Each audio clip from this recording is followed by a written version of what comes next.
Bonjour, cher Fibromel, j'espère que vous allez bien.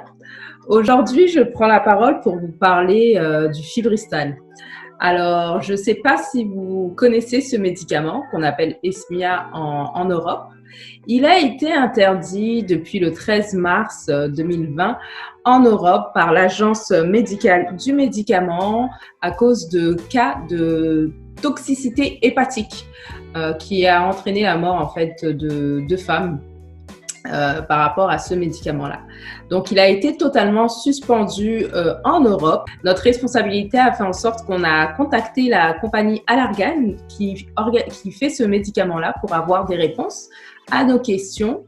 Et la compagnie Allergan nous a avisé que Santé Canada était au courant du problème et qu'on attendait un retour assez vite. Vous sentez une douleur, si vous voyez que vous avez un ictère en fait c'est vraiment l'accumulation de la bile que vous pouvez constater au niveau de vos conjonctures des mains ou au niveau des yeux, donc en jaune.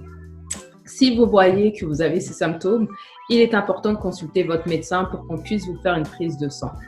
De là, en fait, dans la prise de sang, on va regarder les transaminases. Si vous avez une lésion hépatique, les transaminases seront 2 à 3 fois plus élevées qu'à la normale.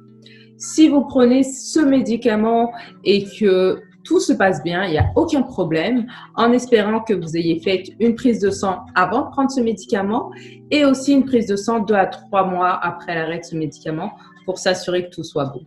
Voilà.